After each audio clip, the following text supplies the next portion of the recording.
Hello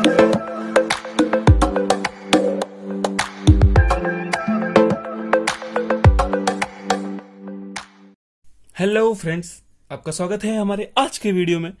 तो जैसा कि मैंने आपको पिछले वीडियो में बता दिया था कि हमारा आज का टॉपिक होने वाला है एटॉमिक स्पेक्ट्रम। मैंने आपको उसके बारे में थोड़ी बहुत चीजें बताई थी, याद है? मैंने आपसे कहा था कि एक ट्यूब है जिसमें गैस भरी है, हाइड्रोजन गैस, समथिंग कोई भी गैस हो सकती है। यहाँ पे मैंने उसे हीट दिया। पिछली वीडियो में मैंने आपको बताया था व्हाइट लाइट हमने पास की थी। सर हीट दो से हमें कुल मिला के एनर्जी देनी है ना एटम को। ये हमारे गैस है, मान लो हाइड्रोजन गैस है, तो इस गैस में जो एटम है कि नहीं, उसको हमें एनर्जी देनी है, तो हमने हीट दी है इस बार। ठीक, तो जब व्हाइट लाइट दी थी तब भी 7 रंग निकले थे, हीट दे रहे तब भी उसमें से 7 रंग निकले। ठीक, यहां से ऐसे ऐसे निकले। तो हुआ क्या था, मैंने आपको ये भी बताया था, हमें एक पर्टिकुलर कलर मिल रहे थे, है कि नहीं? पर्टिकुलर हमें कलर मिल रहे थे। मान लो कि हमें स्टार्टिंग में रेड मिला और कोई नहीं मिला, तो इसका मतलब मैंने आपको बताया था, याद है कि क्या जो एटम था, जो इलेक्ट्रॉन्स थे उसमें, उनको बाकी एनर्जी पसंद आ गई होगी, है कि नहीं? उन्होंने एनर्जी एब्जॉर्व की होगी जो उनके मतलब की होगी, जिससे कि वे एक अपर इलेक्ट्रॉन में, मतलब अपर शेल में चले गए होंगे, अपर एनर्जी लेवल में चले गए होंगे। इसलिए बाकी की लाइन नहीं मिली। अब अगर मान लो रेड मिलता, येलो भी मिल जाता, मान लो यहाँ पे ग्रीन भी मिल जाता, कोई एक ही नहीं मिलती, ठीक है ना? तो इसका मतलब उसने केवल एक ही वही एनर्जी एब्जॉर्व की, जिससे वो क्या बोलते एक्साइटेड हुआ। ठीक, एनर्जी उसने ले ली, तो वो एनर्जी हमें इलेक्ट्रोमैग्नेटिक वेव नहीं मिली। ओके, इतना मैंने आपको बताया था। अब इसमें आगे देखते हैं क्या होता है। तो हमें यहाँ पे एक चीज आपने पहले और नोटिस करी है कि हमें यहाँ पे पर्टिकुलर कलर मिल रहे थे, यानी पर्टिकुलर वेव लेंथ मिल रही थी, है ना? कंटिन्यू में हमें सारे के सारे वेव लेंथ या इलेक्ट्रोमैग्नेटिक वेव जो भी है वो नहीं मिल रहे थे। ठीक, इसलिए इसे क्या कहते हैं? इसलिए इसे डिस्क्रीट या फिर लाइन स्पेक्ट्रम भी कहते हैं। डिस्क्रीट मतलब कि हमें सारे नहीं मिल रहे, या समझिए, डिस्क्रीट का मतलब ही होता है कि हमें कुछ पर्टिकुलर वेवलेंथ ही मिल रहे हैं, सारे के सारे नहीं मिल रहे, इसलिए इसे डिस्क्रीट स्पेक्ट्रम भी कहते हैं या फिर लाइन स्पेक्ट्रम भी कहते हैं। मैं आपके लिए लिख देता हूं। तो ये हुआ। तो हम आगे की बात करते हैं, इतना तो आपको पता ही था। तो हम अच्छे से बनाते हैं। हाँ, मान लो ये हमारा हाइड्रोजन एटम है, उसका न्यूक्लियस है, ये हमारी फर्स्ट शेल हो गई, ये हमारी सेकेंड शेल हो गई, ठीक है, ये हमारी थर्ड शेल हो गई। थर्ड तक ही बनाते हैं, ज्यादा बार बार नहीं बनाने में मजा आता है यार, लोग समझ में। तो ये n इज इक्वल टू 1 है, ये n इज इक्वल टू 2 है, ये n इज इक्वल टू 3 है। यहां से हम हीट दे रहे हैं, एटम ही बना रहा हूं ना, हाइड्रोजन एटम ही बना रहा हूं ना मैं। यहां से इसको हीट दे दिया, मान लो मैं इसे मस्त गर्म कर रहा हूँ, हीट मतलब एनर्जी दे रहा हूं मैं। तो मान लो यहाँ पे कुछ इलेक्ट्रॉन्स थे। अब हाइड्रोजन है तो एक ही इलेक्ट्रॉन होगा, लेकिन मैं आपको समझाने के लिए 2 बना दिया हूं, तो इतना ज्यादा निकालने का नहीं, कमी। ठीक, मैंने सपोज करने के लिए कहा कि मान लो इधर 2 इलेक्ट्रॉन है, हम एनर्जी दे रहे हैं इन्हें। ठीक, तो जब हम इन्हें एनर्जी दे रहे हैं तो क्या होगा? इलेक्ट्रॉन की जो मतलब की एनर्जी होगी, ये सब हमने पिछले लेक्चर में देखो डिस्कस किया है। ठीक, तो जो उसके मीनिंग की मतलब की एनर्जी समझ रहे हो ना, वही जो आप समझ रहे हो मैंने बता दिया है। तो जो उसकी मतलब की एनर्जी होगी उसे वो लेके या तो इस शेल में आ जाएगा, या तो इस शेल में आगे की शेल में हो जाएगा, हाई एनर्जी ऑर्डर में हो जाएगा, हाई एनर्जी लेवल में हो जाएगा ये सब। ठीक, तो अब उसके बाद क्या होगा? पहले तो याद है सभी शेल के, याद है हाइड्रोजन के लिए सभी n इज इक्वल टू 1 हो तो क्या होती है एनर्जी? -13.6, ठीक, -3.4, -1.51। यार आप मुझे याद दोगे, आपको याद होना चाहिए, सब इलेक्ट्रॉन वोल्ट में है, समझ में आया? ठीक, तो ये सब हमने क्लियर किया हुआ है। ओके, तो मैं आपके लिए पहले एक स्टेटमेंट लिखता हूं जो बोर ने कहा था। तो ये स्टेटमेंट पढ़िए मेरे फ्रेंड्स। सबसे पहले, electron always tries to remain in the lowest energy level, so electron returns back energy. ठीक, electron returns back energy is emitted. तो इसमें क्या कह रहा है कि जो भी इलेक्ट्रॉन है, कोई भी इलेक्ट्रॉन हो, कुछ भी हो, वो ट्राई करेगा कि वो अपने लोएस्ट एनर्जी लेवल में हो। लोएस्ट एनर्जी लेवल किसकी होती है? n इज इक्वल टू 1 पे। याद है, हाई ऑर्डर तो इधर से बाहर की ओर जाता है ना, तो लोएस्ट एनर्जी लेवल कौन सा है? यहाँ पे। मतलब कोई भी इलेक्ट्रॉन हो, न्यूक्लियस के सबसे पास रहना ही पसंद करता है। ठीक है, न्यूक्लियस के पास रहना ही पसंद करता है कोई भी इलेक्ट्रॉन हो। अब ऐसा आप सोचिए, मैं आपको 10, मान लो ये 10 फ्लोर है, हाँ, एक बिल्डिंग के 10, 1, 2, 3, 4, 5, 10 फ्लोर है। आपको यहाँ पे मैं एक नोक पे बिठा दूं, यहाँ पे, या फिर यहाँ बिठा दूं, आपको कहाँ ज्यादा सेफ महसूस होगा? आपको ऊपर महसूस होगा अच्छा कि नीचे? ऊपर रहोगे भाई, दुनिया ऐसा लगेगा बस भगवान ने बुला लिया है, तो आपको नीचे रहना पसंद होगा। मतलब आप खुद ही भाई ग्राउंड स्टेट में रहना पसंद करोगे ना, आप थोड़ी चाहोगे कि मेरे को ऊपर कोई भेज दे। तो ऐसे इलेक्ट्रॉन का भी, इलेक्ट्रॉन भी जितना हो सके लोएस्ट एनर्जी में रहना पसंद करते हैं, इसलिए वो ट्राई करते हैं कि उनको एनर्जी अगर मिले भी तो तुरंत उसे एमिट करके वापस अपने शेल में आ जाते हैं। ये एक बड़ी बात है कि नहीं? अभी तक तो मैंने आपको इतना बताया कि इलेक्ट्रॉन को जब हम बाहर से एनर्जी देते हैं, ठीक, जब हम इलेक्ट्रॉन को बाहर से एनर्जी देते हैं तो एनर्जी लेता है, अगर उसके मतलब की है तो वो आगे वाले शेल्स में चला जाता है। जैसा कि हमने पिछले वीडियो में देखा था, 3 से 1 में आ गया ना, 3 से किसी में 1 से 2 में आ गया, 1 से 3 में आ गया। लेकिन ऐसा होने के बाद जब हम एनर्जी दे दी, उसने एनर्जी ले ली, चला गया, मान लो फर्स्ट से थर्ड में आ गया, जस्ट इमेजिन यहां से यहां आ गया, ठीक, वो एनर्जी आपको पता है कितनी होगी, इसका और इसका डिफरेंस, ये भी मैंने आपको लिखाया है ना, इसका और इसका, क्योंकि उसके मतलब की होनी चाहिए, सब मैंने आपको पिछले वीडियो में बताया। आप जरूर मेरा पिछला वीडियो देखिए, तभी आपको समझ में आएगा, नहीं आएगा, ठीक। तो इसका और इसका जो डिफरेंस होगा, वही एनर्जी जब हम उसे देंगे तब ये 1 से 3 में आ जाएगा, ठीक। लेकिन जब ऐसा होगा ना, तो उसके बाद ऑटोमेटिक इलेक्ट्रॉन फिर से एनर्जी एमिट कर देगा, क्योंकि उसे अपने ग्राउंड स्टेट में रहना है। Electron always try to remain in lowest energy level, वो हमेशा ये ट्राई करता है कि वो अपने लोएस्ट एनर्जी लेवल में रहे, यानी कि न्यूक्लियस के पास में रहे। तो वो क्या करेगा, इलेक्ट्रॉन रिटर्न्स बैक, वो वापस आएगा, एनर्जी इज एमिटेड। तो जो हम उसे एनर्जी दिए थे वो वापस उसे एमिट कर देगा, याद है। अब यहां से ऊपर जाने के लिए एनर्जी हमने दी, तो वापस नीचे आने के लिए वो एनर्जी वो क्या करेगा, रिलीज कर देगा। पल्ले पड़ा, मतलब एक बड़ा सा देखते हैं, ये रहा इलेक्ट्रॉन हमारा, इसको हमने एनर्जी दे के मान लो ऊपर पहुंचाया थर्ड वाले में, ठीक, समझ में आ रहा है, ऊपर पहुंचाया थर्ड वाले में, n इज इक्वल टू 1 है, ये 2 है, इतना तो समझ लो, बार बार लिखने में मजा नहीं आता, ठीक। अब अगर मैंने क्या बोला, फिर वही पढ़ो कि इलेक्ट्रॉन रिटर्न्स बैक, मतलब electron tries to remains in lowest energy level, वो वापस आ जाएगा, हो के नहीं, वापस आ जाएगा।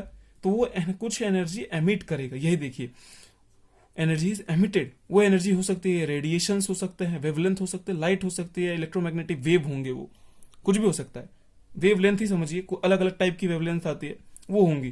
तो कुछ ना वो एनर्जी एमिट करेगा, है कि नहीं, समझ में आया। मतलब अगर 1 से मान लो 3 में गया तो वापस आएगा, 3 से 1 में जब आएगा तो कुछ एनर्जी एमिट करेगा। भाई जब 1 से 3 में भेजा तो अब हम एनर्जी लगा रहे हैं, लेकिन जब वो 3 से 1 में आएगा तो खुद एनर्जी रिलीज करेगा। ओके, यही आपको समझाना था दोस्तों, समझ में आया। तो मुझे तो उम्मीद है कि आपको ये समझ में आया होगा। रुको, वीडियो खत्म नहीं हुआ है, आओ एकदम न्यूमेरिकल देखते हैं थोड़ा। ओके, हाँ तो फ्रेंड्स, पहले तो आप क्वेश्चन पढ़ो। An electron in hydrogen atom, मैंने क्लियर किया कि हाइड्रोजन एटम का एक इलेक्ट्रॉन है, jumps from n is equal to 2 to 1। अब सोचो जंप कर रहा है, 2 से 1 में आ रहा है, 2 से 1 में आ रहा है, ठीक। इसका मतलब 1 से 2 में गया था पहले, हमने उसे एनर्जी देके 1 से 2 में भेजा था, तो अब तब वो वापस 2 से 1 में आ रहा है। ये यहाँ क्लियर लिखा नहीं, लेकिन यही हुआ है ना। तो फाइंड द एनर्जी, हमें एनर्जी फाइंड करनी है, and the wavelength of emitted radiation, हमें वेवलेंथ भी फाइंड करना है। तो इजी है, आप देखो एक बार, सबसे पहले तो आप देख लो क्या बोल रहा है। ये हमारा न्यूक्लियस हो गया हाइड्रोजन एटम का, ये हो गया n इज इक्वल टू 1, क्योंकि हमें जितना गिवन है हम उतना ही बनाएंगे, ज्यादा नेतागिरी नहीं करेंगे। ओके, ये हो गया n इज इक्वल टू 1 के लिए, ये हो गया n इज इक्वल टू 2 के लिए। वो क्या बोल रहा है, 2 में एक इलेक्ट्रॉन है, ये रहा इलेक्ट्रॉन, वो क्या कर रहा है, जम्प्स फ्रॉम 2 to 1, 2 से 1 में आ रहा है। इसका मतलब वो एनर्जी एमिट कर रहा है कि नहीं, समझ में आ रहा है ना, एनर्जी एमिट कर रहा है, तो हमें उसकी एनर्जी चाहिए। और अब एनर्जी, अब मैंने आपको बताया था जैसे कि हाई ऑर्डर वाले में से लो ऑर्डर में आएगा तो एनर्जी एमिट करेगा, हमने देखा पीछे ना, तो वो कुछ वेवलेंथ भी निकलेगी उसमें से, है कि नहीं, उसे एनर्जी एमिट करनी होगी और वेवलेंथ भी निकलेगी। तो हमें वेवलेंथ भी पूछ रहा है और एनर्जी भी पूछ रहा है कि कितनी होगी। तो आइए देखते हैं। तो सबसे पहले आपको एनर्जी का फॉर्मूला मालूम होना चाहिए। एनर्जी का फॉर्मूला यार पढ़े हो, अगर पुराने वीडियोस देखे हो तो एनर्जी का फॉर्मूला आपको मुंह पे याद होना चाहिए, ठीक। कितना है, -13.6 और z स्क्वायर अपॉन में n स्क्वायर इलेक्ट्रॉन वोल्ट, ये हमारा मेन फॉर्मूला था टोटल एनर्जी वाला, ठीक है। ये हमारा फॉर्मूला माइनस में था, तो मैं आपको इसके लिए, मतलब आपके लिए नोट कर दिया हूं इसे, तो इसी का हमें यूज करना है इसमें, ठीक। तो अब ये nth शेल के लिए है, यहां हमें क्या पूछा है, 2 से 1 में आ रहा है, तो डिफरेंस है ना एनर्जी का, हमें तो ना ही पर्टिकुलर 1 का पूछा, अगर 1 का पूछा होता तो हमें मालूम है यार हाइड्रोजन एटम में -13.6 है ना, और इसका कितना -3.4 है। आप चाहो अगर आपको याद होना, यही तो देखो बात आती है, अगर आप यही सब याद कर लो, मतलब स्टार्टिंग के 4-5 याद कर लो, सारे क्वेश्चन तो ऐसे नहीं आएंगे हाइड्रोजन एटम के, बहुत सारे क्वेश्चन आ सकते हैं कि लिथियम Li++ ऐसा करके आ सकता है, हीलियम प्लस आ सकता है, तो ऐसे ऐसे क्वेश्चन आ सकते हैं। लेकिन अब इमेजिन करो जब ऐसे क्वेश्चन आ जाए तो आप फालतू में पूरा फॉर्मूला लगाओगे, ये सब करोगे। अगर आपको यही मालूम हो कि इसकी एनर्जी कितनी होती है, n = 1 के लिए, ये 1 है, ये 2 है, इसके लिए कितनी है, तो इन दोनों का डिफरेंस ही होगा वो एनर्जी, है कि नहीं? वही हुआ ना, हमें ना ही 1 का पूछा ना ही 2 का पूछा, हमें ये पूछा जब 2 से 1 में आ रहा है जो एनर्जी रिलीज हो रही है वो कितनी होगी, कितनी एनर्जी रिलीज करेगा। तो हमने पीछे देखा हुआ था जब 1 से 2 में अगर उसको जाना होता था हम उसे कुछ एनर्जी देते थे जो उसके मतलब की हो। अगर वो एनर्जी मतलब याद है उधार चुकाया था हमने, आपको याद होगा, मैं बताऊंगा नहीं फिर वीडियो बड़ा हो जाएगा। तो जस्ट इमेजिन जब 2 से 1 में आ रहा है तो कुछ एनर्जी रिलीज करेगा। अब अगर हमें इन दोनों शेल्स की एनर्जी पता हो हम सीधे सीधे माइनस करते कि डिफरेंस ही तो चाहिए यार, डेल्टा ई। मान लो ये E2 शेल है, 2 नंबर वाला है, ये 1 नंबर वाला है, तो 2 से 1 में आ रहा है तो E2 माइनस E1 कर दो। ठीक, अब अगर आपको नहीं याद होता तो आपको पूरा फॉर्मूला लगाना पड़ेगा भाइयों और बहनों। ठीक, तो Z² तो हाइड्रोजन एटम में 1 ही होगा, n² है, n कितना है 2 यानी 4 हो जाएगा माइनस। अब E1 के लिए भी अलग से माइनस होगा, माइनस तो फॉर्मूले में ही है, तो -13.6 इंटू 1/1 दिख तो रहा है, दिख रहा है ना, हाँ दिख रहा है। ठीक, तो -13.6 इंटू 1 मतलब 5/4 प्लस 13.6।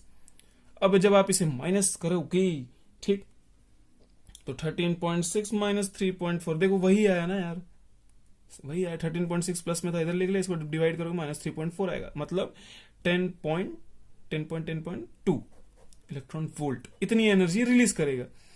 अब आपको याद आया होगा कि पिछले वीडियो में मैंने जब याद है फर्स्ट से सेकंड में भेजना था, फर्स्ट से सेकंड मतलब मैंने आपको सपोज किया था पहले 11 इलेक्ट्रॉन वोल्ट दिया था, तो उस टाइप की कोई शेल बन नहीं रही थी, उस टाइप की कोई ऑर्बिट थे नहीं, तो उसने उस एनर्जी को लिया नहीं। लेकिन जब हमने 10.2 जितना दिया था, हमने जब 10.2 जितना उसका उधार चुकाया था 13.6 में, ठीक, तब उसका कितना बचा था -3.4, उस टाइप की शेल्स थी, तब वो यहां से यहां जंप कर गया था। ठीक, अब वही चीज हो रही ना, n = 2 से 1 में जा रहा है तो पूछ रहा है एनर्जी कितनी रिलीज करेगा, है ना। जब हम 1 से 2 में भेजना हो तो हम एनर्जी लगा रहे हैं, मतलब लो ऑर्डर से हाई ऑर्डर में जब भेज रहे हैं तो हम एनर्जी दे रहे हैं, लेकिन जब वो हाई ऑर्डर से वापस अपने लो ऑर्डर में आएगा, क्योंकि कोई भी इलेक्ट्रॉन हो, मैंने अभी आपको बताया, अपने लो एनर्जी लेवल में रहना पसंद करता है, मतलब न्यूक्लियस के पास। तो अब ये सोचिए 2 से 1 में आ रहा है, अगर आपको ये एनर्जी लेवल पता होती तो आप सीधे सीधे माइनस कर देते, है कि नहीं, क्या -3.4 माइनस और -13.6, यही है ना, E2 माइनस E1 कितना, -3.4 प्लस 13.6 आ गया 10.2 इलेक्ट्रॉन वोल्ट की एनर्जी रिलीज कर, आप सीधे सीधे बता देते। तो डेल्टा ई हमारा कितना है 10.2। इसलिए बोल रहा हूं आप थोड़े बहुत याद कर लो तो आपके लिए फायदे में रहोगे, पूरा लिखना नहीं पड़ेगा। एक और चीज पूछिए इसमें, हाँ क्वेश्चन खत्म नहीं हुआ भाई। वेवलेंथ ऑफ एमिटेड रेडिएशन, जब ये इलेक्ट्रॉन यहां से यहां आया वापस, मतलब 2 से 1 में जंप करके आया, तो उसमें से वेवलेंथ निकली, रेडिएशन निकला, मतलब सॉरी रेडिएशन निकला, उसका वेवलेंथ कितना होगा, वेवलेंथ समझ में आ रहा है, लेमडा। ठीक, तो इसका एक फॉर्मूला है, आप पहले तो उसे लिख लें, वो फॉर्मूला है E = sc/λ। आप पढ़े होंगे, नहीं आया होगा तो आप पढ़ लीजिए। ठीक, यहाँ पे h वही है, प्लांक कांस्टेंट है अपना पुराना वाला, c क्या है, स्पीड ऑफ लाइट, और ये लैम्डा है वेवलेंथ। तो ये फॉर्मूला है। अब ये E तो हमारे पास है ही, एनर्जी हमने निकाली ना, कितनी एनर्जी रिलीज किया, 10.2 इलेक्ट्रॉन वोल्ट वाली, है कि नहीं। तो ये बस फॉर्मूले में रख देते हैं, आ जाएगा। आइए देखते हैं। तो फ्रेंड्स मैंने यहाँ आपके लिए एक बार और फॉर्मूला लिखा है, E = sc/λ एक फॉर्मूला है, ठीक, वेवलेंथ निकालने के लिए। E क्या है यहाँ पे, एनर्जी ऑफ वेव, जो कि हमें मिल चुकी है, कितनी 10.2 हमने निकाला। ठीक, अगर आपको वही याद है, वो पता होता कौन से शेल का कितना होता है एनर्जी लेवल, तो आप डायरेक्ट निकाल देते, -3.1 माइनस करके निकाल लेते, आ जाता। लेकिन नहीं पता तो फॉर्मूला लगाइए, कोई दिक्कत नहीं। ठीक, H क्या है, प्लांक कांस्टेंट है, जिसकी वैल्यू 6.636 × 10⁻34 जूल सेकंड है। C क्या है, स्पीड ऑफ लाइट है, लैम्डा हमें निकालना है।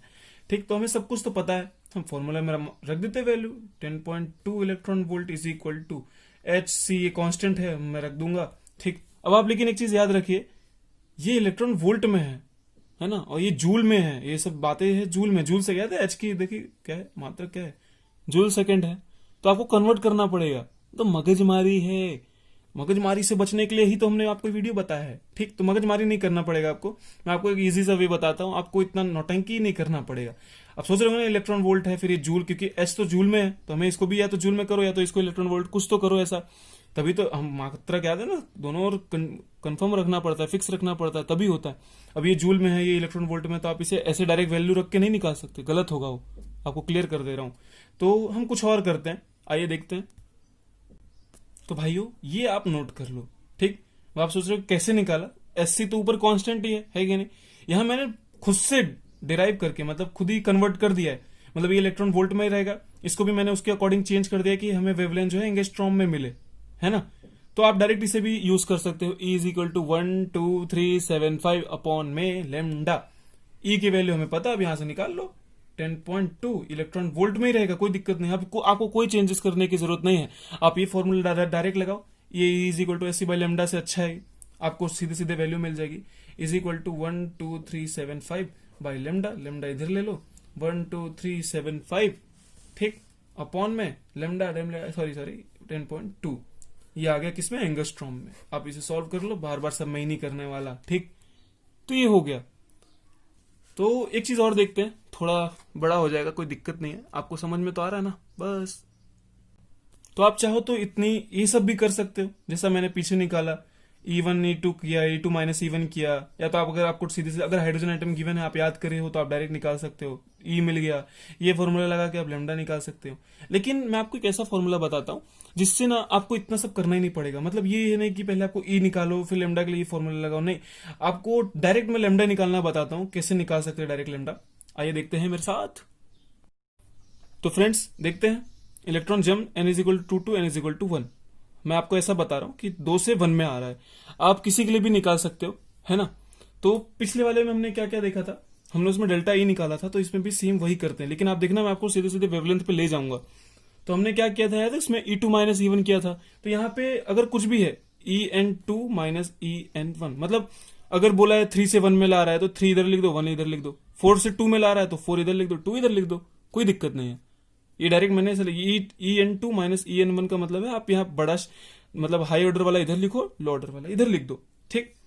अब फॉर्मूला क्या होगा, फॉर्मूला सेम वही -13.6 इंटू जेड स्क्वायर अपॉन में एन स्क्वायर, तो ये कितना होगा N2 का स्क्वायर, तो जो भी हमारे पास सेल है, माइनस और एक और -13.6 इंटू जेड स्क्वायर अपॉन में N1 का स्क्वायर, ये आपको मिल जाएगा। यही तो हमने किया ना पिछले वाले एग्जाम्पल में भाइयों, है कि नहीं, यही तो सेम टू सेम हमने यही किया था, हमने खाली वैल्यू रख दी थी। तो इसी से बनाते जा रहा हूं, आप बस देखते रहना, है ना। अब यहाँ पे कॉमन क्या है, -13.6 है और z है, क्योंकि z तो दोनों के लिए इनके सेम ही है, हमारा तो शेल बदल रहा है ना। तो कॉमन लेते हैं 13.6 अपॉन में जेड स्क्वायर, सॉरी अपॉन नहीं, ठीक, माइनस भी नहीं कॉमन ले रहा हूं मैं, ये माइनस माइनस प्लस हो जाएगा, मैंने 13.6 मतलब प्लस वाला कॉमन लिया है, तो 1 upon N1 square minus 1 upon N2 square, समझ में तो आया ही होगा, है कि नहीं। माइनस माइनस प्लस है, प्लस वाला मैं बाहर ले लिया, तो ये 1 इधर बचा, मैंने इधर लिख दिया, माइनस वाला इधर लिख दिया, तो ये हमारा फॉर्मूला बना। अब बोलोगे सर इसमें क्या अलग बता रहा है, ये पिछले एग्जाम्पल में भी था, हाँ तो भैया था, लेकिन एक और चीज देखो, याद है जब हमारी एनर्जी आई थी तो हमने उसे किसके इक्वल लिया था, E is equal to s c by lambda, delta E हमने किसके इक्वल लिया था, delta E s c by lambda, यहाँ पे वही ले रहा हूं मैं, तो h c by lambda is equal to, क्योंकि ई की जगह हम लिख ही सकते हैं ना, हमने पिछले वाले एग्जांपल में किया ऐसा, तो 13.6 इंटू जेड स्क्वायर 1 अपॉन में N1 square minus N2 square, ये हो गया। अब सोचो और क्या कर सकते हो, हमें तो वेवलेंथ चाहिए, यानी लेमडा ही अलग से निकालना है। तो एक काम करो, इधर भी एससी से मल्टीप्लाई कर दो, इधर एससी से डिवाइड कर दो, है ना। अब ये कट जाएंगे, होके ना कटेंगे ही ना भाई, तो 1 upon lambda is equal to क्या मिलेगा, क्या मिलेगा 13.6 अपॉन में h c z square 1 upon में N1 square minus N2 square, सही है। ये भी एक कांस्टेंट है, इसकी भी वैल्यू है, इसको आपको याद नहीं करनी है, मैं बताऊंगा कब याद करनी है, लेकिन अभी तो नहीं करनी है, हमें गिवन होता है लगभग, इसे लिखते हैं आर यानी रिडबर्ग कांस्टेंट इसका नाम है। मतलब ये जो हमने इतना आपको फिर करना, आप सोच रहे हो इसमें अलग क्या है, आप ये तो हम उस कुल मिला के वही कर रहे हो ना, ये रिडबर्ग कांस्टेंट हो जाएगा हमारा, ये हमें लगभग गिवन ही होता है, अगर आप याद भी करो तो इजी है, कर लो कोई दिक्कत नहीं है, ठीक। उसकी वैल्यू कितनी होती है वो भी देख लेते हैं एक बार, रिडबर्ग कांस्टेंट की, तब डरा रहा था, है ना, कितनी होती है, बोलो बोलो, सोचो सोचो सोचो, रिडबर्ग कांस्टेंट, पहले तो मैं लिख देता हूँ क्या है, रिडबर्ग कांस्टेंट, ये रिडबर्ग कांस्टेंट है। तो इस देखा जाए तो सीधे सीधे हो गया ना, अब आपको इतना कुछ मगजमारी नहीं करना है, आपको खाली जेड पता हो, रिडबर्ग कांस्टेंट गिवन नहीं होता है, कौन से शेल में किस में जा रहा है, N2 मतलब हाई ऑर्डर वाला है, इसको इधर लिख देना, N1 इधर लिख देना, सीधे सीधे आ जाएगा। मान लो 1 से 2 में जा 2 से 1 में आ रहा था तो क्या लिखेंगे 1/1 का स्क्वायर माइनस 1 किसका 2 का स्क्वायर हो गया। और आर जेड की वैल्यू मान लो जेड तो 1 हो गया, हाइड्रोजन के लिए ले लो जस्ट, तो कितना हो जाएगा 1 माइनस 1/4, तो 4 माइनस 3/4 इंटू आर की जो वैल्यू वो लगा दो, हो गया यार 1/λ। जो 1/λ आ जाएगा, लेमडा ऊपर कर देना आप, पल्ले पड़ा है कि नहीं। तो रिडबर्ग कांस्टेंट की वैल्यू क्या होती है, तो R इज इक्वल टू, आप इसे याद कर लो तो बहुत अच्छा है, 1.09 इंटू 10⁻⁻7 मीटर इनवर्स, ये होती है रिडबर्ग कांस्टेंट की वैल्यू। ये लगभग गिवन होती है, अगर आप याद कर लो तो बहुत अच्छी बात है। तो ये भी गिवन है, हो गया, इजी सा फॉर्मूला मिल गया। इसे आप जरूर नोट करना है, बहुत काम की चीज है। आपको इतना मगजमारी नहीं करना पड़ेगा, आपको सीधे जेड की वैल्यू रखो, N1 कौन से शेल में किधर से किस शेल से किस में जा रहा है वो लगा दो, सीधे सीधे 1/λ आ जाएगा, लेमडा फिर निकाल लेना उल्टा करके, हो गया। तो ठीक है, बस इतना ही आज की वीडियो में, कल आगे फिर बढ़ेंगे। बहुत बड़ा हो रहा है वीडियो, इसलिए मैं ज्यादा कुछ कर नहीं रहा, ठीक है। तो बाय बाय।